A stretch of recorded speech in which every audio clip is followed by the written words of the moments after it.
Dan saat ini kita sudah terhubung dengan Mas Andika Cipta Labora, beliau adalah analis dari PT Kanaka Hita Solvera. Selamat pagi Mas Andika.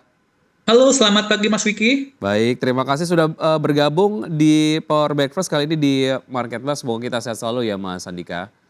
Ya Mas. Baik, thank you. Dan ini kalau kita bicara mengenai salah satu hal yang menjadi concern dari pelaku pasar di pagi hari ini adalah terkait dengan penurunan peringkat investasi di pasar modal di Indonesia yang disampaikan oleh Morgan Stanley dan juga HSBC. Morgan Stanley menurunkan peringkat investasi pasar modal di Indonesia menjadi underweight dan juga HSBC menjadi netral begitu. Kalau dilihat dari indikator-indikatornya seberapa reasonable dan seberapa indikator-indikator tersebut juga memang ternyata menjadi concern dari pelaku pasar Mas Andika. Cukup inline lah Oke, gitu. oke Mas. Kalau saya lihat memang turunnya itu ya peringkat investasi dari Morgan Stanley dan HSBC ini yang paling mempengaruhi itu adalah indikator yang dilihat dari suku bunga ya, kondisi suku bunga yang masih tinggi dan nilai tukar rupiah yang melemah. Nilai tukar rupiah kita sempat di level 16.400-an ya untuk beberapa hari belakang yang lalu. Lalu juga kan karena suku bunga ini tinggi dan juga nilai tukar rupiah yang lemah, ini membuat ketidakpastian seputar kebijakan juga nih, kebijakan pemerintah juga yang memang akan adanya pergantian kabinet di nanti bulan Oktober yang membuat para investor lebih wait and see seperti itu, Mas.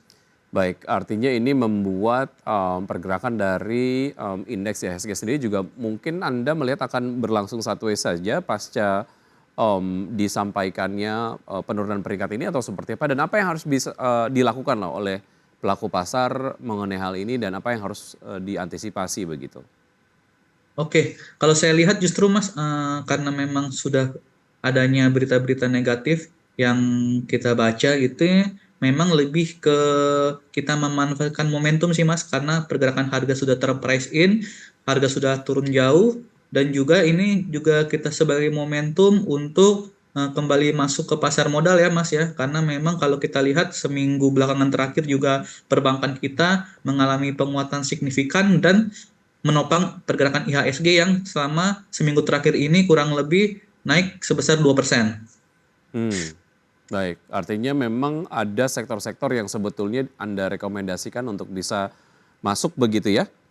Iya. Oke, lalu bagaimana dengan sektor-sektor lain yang nampaknya cukup defensif lah terkait dengan pemberitaan mengenai hal ini ataupun penurunan peringkat ini Mas Andika?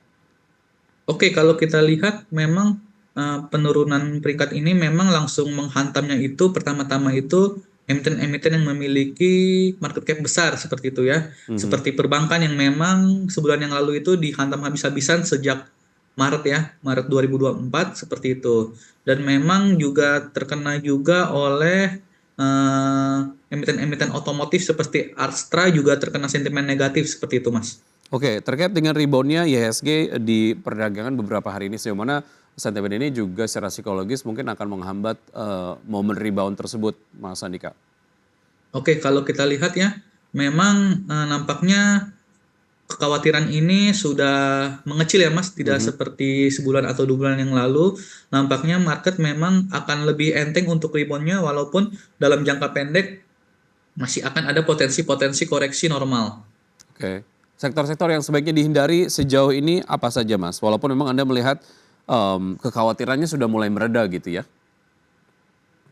Oke, memang kalau sektor-sektor yang bisa kita hindari untuk saat ini adalah sektor-sektor yang impor ya Mas ya, Hmm. yang impor bahan baku dari luar negeri seperti sektor-sektor kesehatan.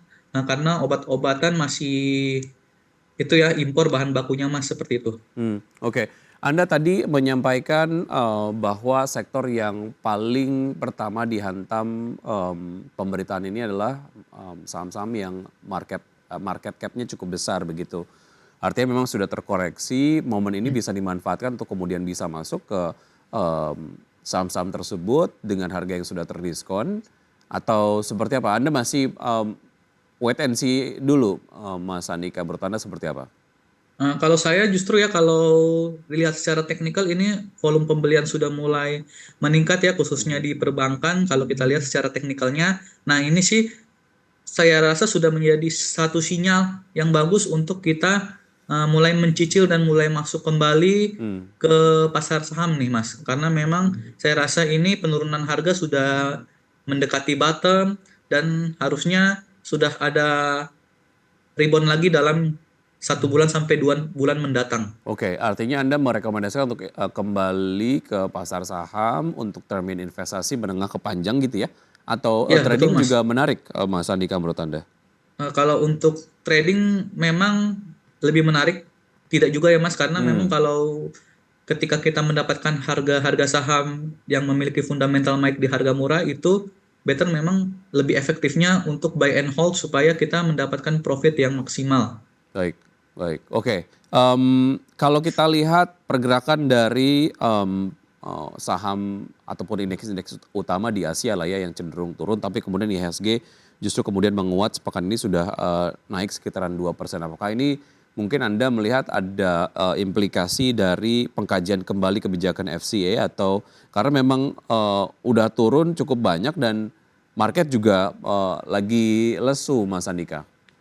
Oke, memang kebijakan FCA ini beberapa waktu yang lalu sempat dikritik oleh para pelaku pasar ya, dan juga emiten yang memiliki market cap besar ya, salah satu emiten Barito Group yaitu brand yang memang waktu itu terkena FCA sehingga mengalami penurunan atau ARB berjilid-jilid sehingga memang itu juga menjadi tekanan tersendiri dan menjadi beban IHSG ya. Dan juga itu juga menemani waktu itu bank-bank big caps yang lagi turun sehingga memang IHSG dihajar habis-habisan. Sehingga memang kalau kita lihat dengan adanya kajian FCA ini yang mau dihilangkan, seperti itu ini menjadi salah satu sentimen positif untuk para pelaku pasar nantinya akan tertarik lagi untuk menginvestasikan atau trading di pasar modal Indonesia. Oke. Artinya memang, ini menjadi satu, momen yang akhirnya, kemudian pelaku pasar juga membandingkan mengenai pergerakan dari, indeks-indeks utama di Asia dan juga di, Indonesia begitu ya, Indonesia lebih resilient kurang lebih seperti itu ya Mas Andika ya? Ya Pak. Oke, perbankan blue chip, yang memimpin di perdagangan kemarin, rekomendasi Anda seperti apa? Udah kemahalan kalaupun memang mau masuk sekarang atau, gimana Mas Andika?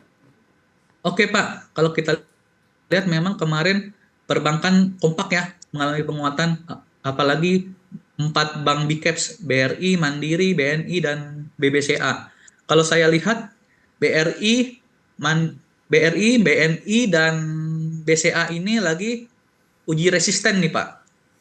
Dia Mhm, lagi uji resisten kalau BRI itu di 4510 ya. Ini kalau secara teknikal BRI mampu break 4510 maka akan memasuki fase wave 3 dari wave A-nya nih Pak. mmm, Dan juga BNI juga dia sedang menguji resist di level 4610 nih. mhm. Kalau mampu break maka untuk BNI sendiri saya perkirakan akan ke 4.800 hingga 4.900 dan BRI akan bertengger ke 4.900 hingga ke 5.000 kalau bisa break resistennya Pak. Mhm, mhm. Artinya memang ada level-level baru yang sedang diuji oleh, saham-saham, blue chip ini begitu ya. Iya Pak, ini Rekomendasinya langsung masuk atau gimana menurut Anda? Cicil dulu? kalau menurut saya BNI dan BRI itu kita tunggu break dulu nih Pak. Karena Baik, memang ini lagi di resisten ya Pak ya, seperti itu. baik. Oke, kita akan lanjutkan pembahasan lainnya usaha jeda, berikut. Mas Andika dan pemirsa tetap bersama kami akan segera kembali.